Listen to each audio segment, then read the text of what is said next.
I'm 6 Cupcake Abs from Team Fashionably Trash, and I'm joined today via Zoom with other members of my team. Hi, I'm AJ Bebop. Hi, I'm DB. Hi, I'm Fonz in the Fields. Today's podcast is a spooky, true story that happened to me just last week. It was a dark and scary night, and I headed out the door with the weapons I would need for my hunt. Didn't you say that it was a nice day?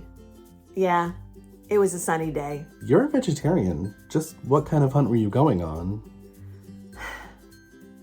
Buying Misha's new book, And what weapons are you talking about? my iPhone and credit card.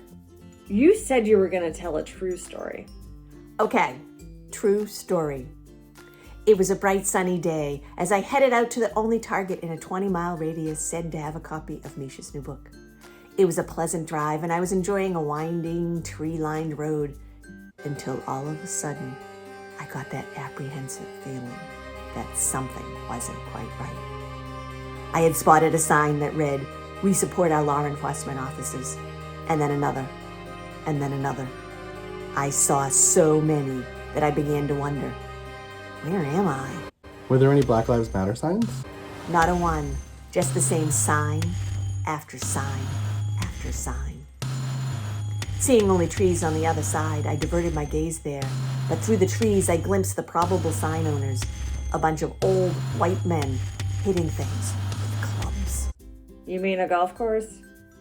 Well, yeah, it was, but a private one where you had to have a lot of money and probably a fair complexion in order to be a member.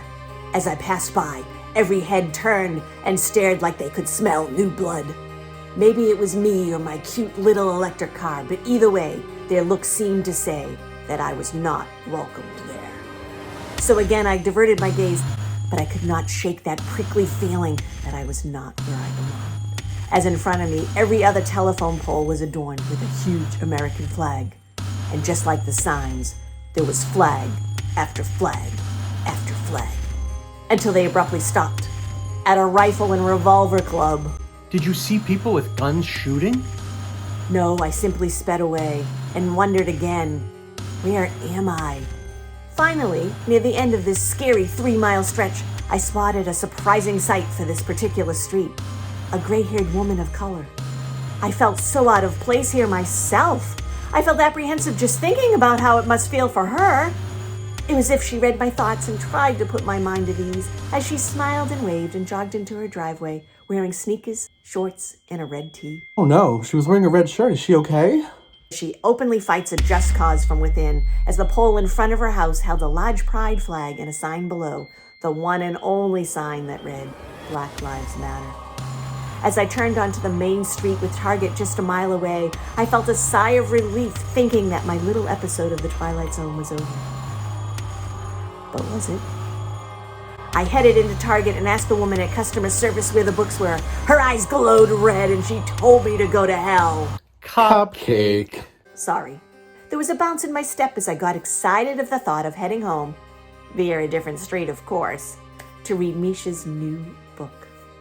But like many of a main character in a scary movie, I made the mistake of thinking that nothing bad was going to happen. How could I know that the true horror of that day lay just ahead?